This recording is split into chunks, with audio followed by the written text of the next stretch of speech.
Bem-vinda, bem-vindo ao nosso programa Igreja Sinodal. E hoje nós queremos voltar o nosso olhar para um desafio muito importante da primeira Assembleia Eclesial da América Latina e Caribe.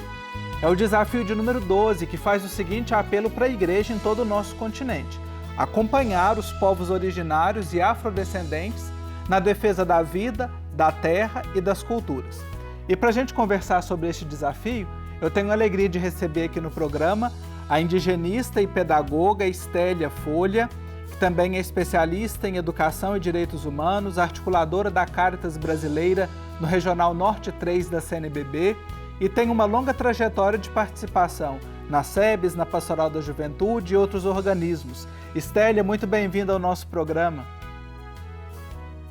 Olá, é com muita alegria, que hoje eu recebi o convite de estar aqui com vocês para junto partilhar a nossa experiência, a nossa vivência, nessa igreja sinodal, no trabalho em defesa da vida dos povos indígenas e das comunidades afrodescendentes desse país.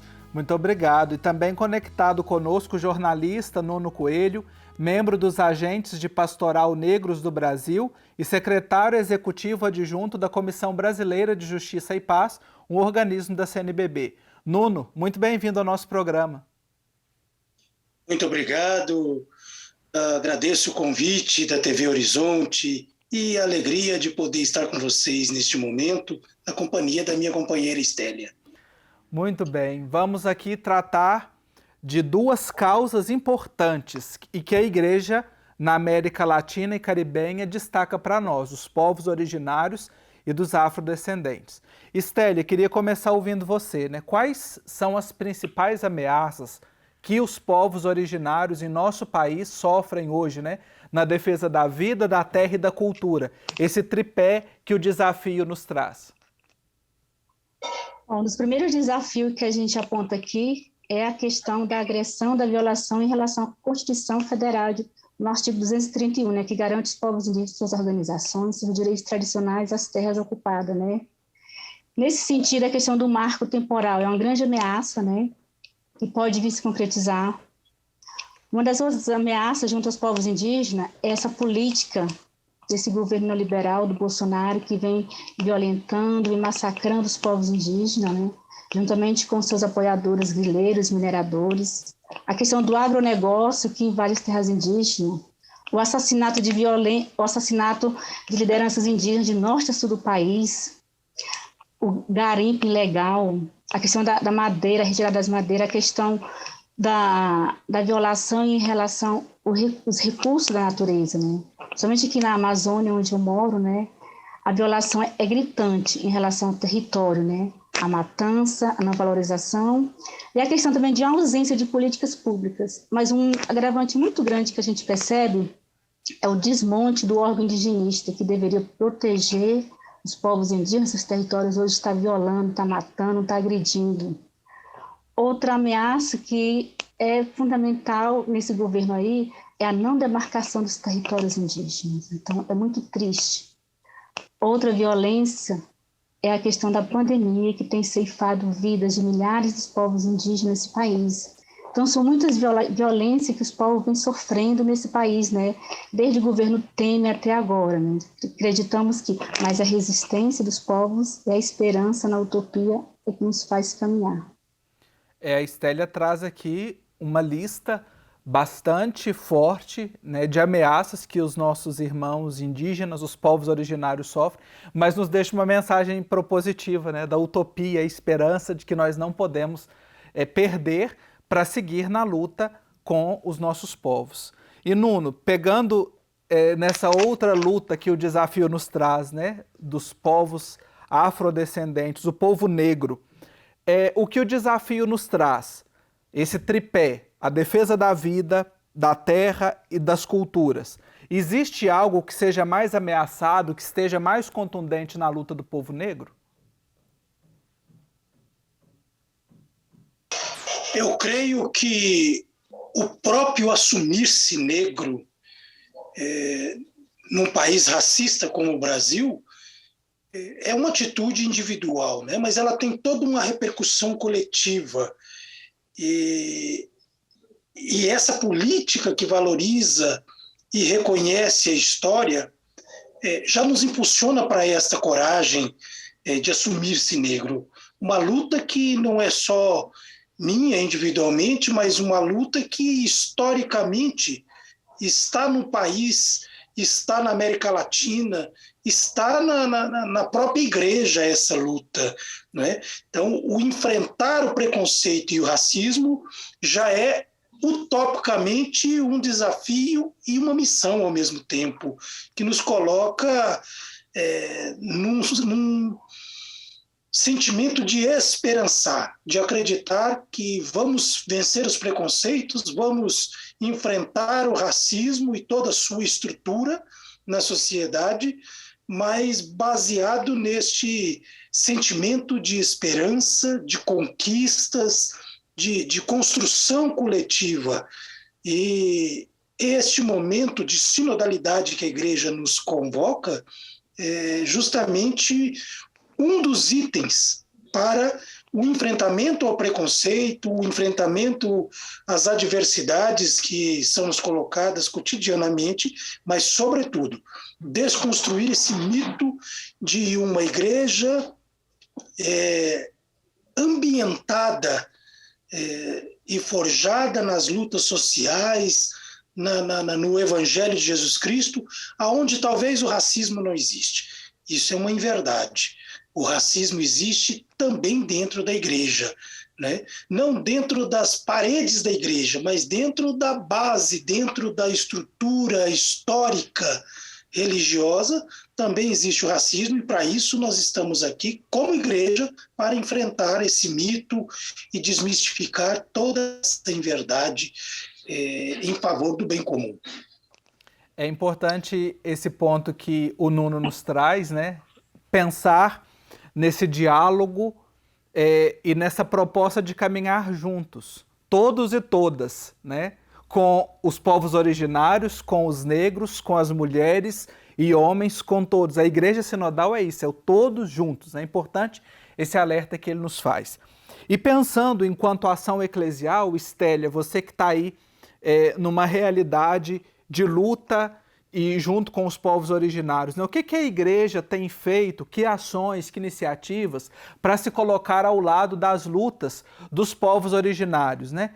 E a gente que está mais distante geograficamente, né? Eu falo daqui de Belo Horizonte, às vezes a gente pensa apenas de maneira muito polarizada ou de maneira muito regional, né? Que para lutar pelos direitos, para pensar e para agir tem que estar junto, mas não. O que nós podemos fazer também enquanto igreja, quem está longe geograficamente? Marcos, uma das coisas que a igreja tem se colocado é a opção preferencial pelos povos indígenas, né? Então, há muitos anos a igreja vem lutando em defesa da vida. E o Sínodo para a Amazônia, né, ficou claramente essa opção, em relação ao magistério da igreja, que o Papa Francisco vem condenando, né? Que é essa questão que esse sistema mata. Nesse sistema mata estão os povos indígenas, as comunidades que têm sofrido. Então, a igreja tem se colocado, em primeiro lugar, ser escuta, ser presença, estar, se deixar se enculturar. Então, um dos principais objetivos da igreja junto aos povos indígenas é acolher, defender a vida. E uma das medidas que a gente tem percebido, quantos missionários, quantos leigos têm sido ameaçados de morte, foram mortos por defender os povos indígenas. E estar do lado dos povos indígenas é se comprometer, é ser uma igreja profética, é ser uma igreja acolhedora, uma igreja que denuncia, mas também que anuncia. Então a igreja, ela está sempre a caminho, escutando, denunciando, sim. Ela tem que denunciar, se colocar do lado. E nas realidades é que a gente percebe quantas pessoas estão sofrendo violência, são ameaçadas de morte por defender os povos indígenas. Então, a igreja precisa continuar nesse processo, acolher, escutar, ser uma igreja encarnada na realidade, denunciar, testemunhar esse Cristo, né, que diz assim, eu vim para que todos tenham vida, e que tenha vida em abundância. Os povos indígenas têm lições maravilhosas a nos ensinar, como igreja, essa escuta, essa partilha, a questão da reciprocidade E a igreja se colocar a serviço é denunciar, é não se calar diante de todo o processo desse governo que está aí, que vem denunciando, que vem ameaçando, como, por exemplo, o marco temporal. A gente percebe que há uma mobilização muito grande, e a igreja tem se colocado através dos organismos, dos conselhos de pastorais, no sentido de apoiar, fazer parceria em defesa da vida, né? Então, ser presença de igreja é denunciar todo o sistema que mata, que viola os direitos. Nesse sentido, o Papa Francisco nos convida, né, a estar, a apoiar o Cine, a CPT, a Caritas, todos os organismos que apoiam a luta dos povos indígenas, essa presença da igreja junto a eles, na defesa da vida. Denunciar e anunciar, que a Estélia nos recorda aqui, na luta, na defesa dos povos originários, que é o assunto da nossa conversa de hoje, os povos originários e afrodescendentes. Nós vamos fazer um intervalo bem rapidinho e na volta eu continuo a conversa com a indigenista Estélia Folha e com o jornalista Nuno Coelho. Até já! Estamos de volta com a nossa Igreja Sinodal. Nós terminamos o primeiro bloco falando com a Estélia sobre a luta da igreja, que é uma luta histórica da igreja junto aos povos originários. E eu quero agora retomar aqui com o Nuno, como é que nós podemos pensar, Nuno, e mais do que pensar, como é que nós podemos criar espaços e processos de formação que visem assegurar a preservação das culturas dos nossos povos, tanto os povos originários quanto os negros, né, os afrodescendentes? Olha, a igreja, ao longo dos anos, ela tem se dedicado a preocupar-se com esse tema, desde principalmente a Conferência Episcopal da América Latina e Caribe, lá em Santo Domingo, em 2001, se não me engano, ela dedicou-se a refletir sobre a cultura dos povos tradicionais e trazer naquele momento esse tema da negritude como uma dessas culturas diferentes da qual a igreja precisava acolher, introduzir seja na sua liturgia, seja na sua enculturação, e ao longo dos anos isso foi feito. Em Aparecida, no documento de Aparecida, lá no seu capítulo 2, novamente, ali no parágrafo 90, a igreja, mais uma vez, vem se dedicar com essa presença dos povos indígenas e afro-americanos na igreja da América Latina e Caribe. Então, quando eles reconhecem que existem esses povos, pelo menos essas duas vertentes de povos tradicionais no seio da Igreja Católica, e que este povo ameaçado, seja fisicamente, culturalmente, espiritualmente também, em seus modos de vida, na sua identidade, na sua própria diversidade, esse povo precisa ser, portanto, resgatado e ter a sua originalidade reconhecida e apoiada para sobreviver. As comunidades quilombolas têm uma vertente de espiritualidade cristã, católica, um veio na catolicidade original, lá atrás, trazida desde o berço dos seus bisavós, dos seus avós, né? A forma de celebrar o culto, a liturgia, a missa, em torno de uma mística própria deles, mas também centrada nessa cultura tradicional e aonde as ameaças à vida desses povos mata e fere também a sua espiritualidade. Então, aquela missão nos revelou questões assim profundamente gritantes. Se não se mata de fome, se mata a tiro.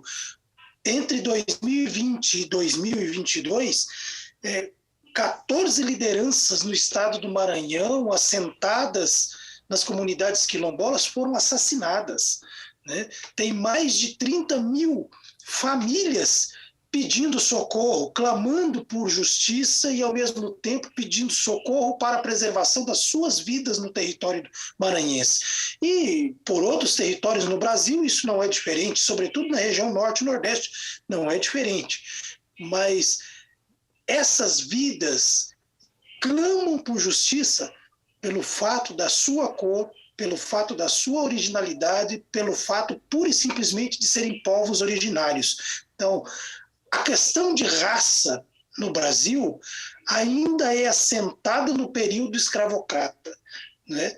A abolição da escravatura no Brasil, ela acabou de forma oficial, mas existe ainda de modo oficioso, né? As pessoas ainda tratam a população afrodescendente, os seus originários, como se fossem no período de escravidão. O lugar de negro é na senzala, o lugar do negro não é neste ambiente da educação universitária, não é no ambiente de um trabalho de primeiro, segundo escalão. Não é. Basta nós entrarmos aí pelos aeroportos e perceber como é que as pessoas nos olham com grande diferença, com grande destaque, perguntando: o que você está fazendo aqui? Então, eu percebo que a igreja, ao longo dos anos, ela tem feito um esforço de dedicar-se a esse tema da afrodescendência, ainda tentando encontrar um lugar, ainda tentando encontrar uma maneira de lidar com o tema, mas, sobretudo, de incluir o afrodescendente, assim também como os povos indígenas, como a minha companheira Estélia falou aqui. Todos nós caminhando juntos para mudar essa realidade.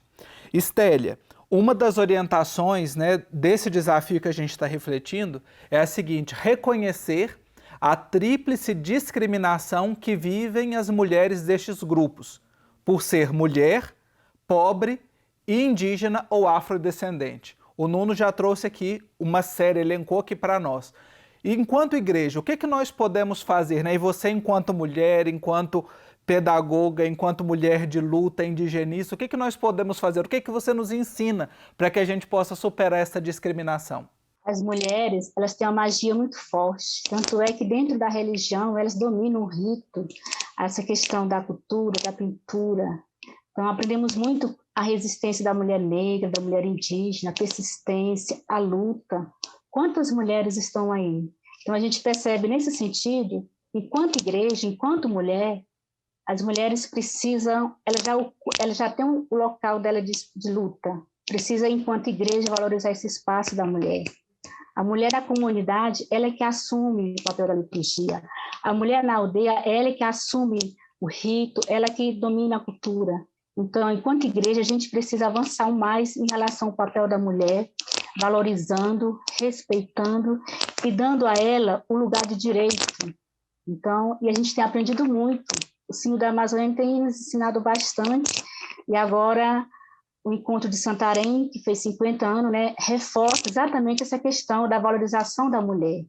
A mulher como símbolo de luta, de resistência.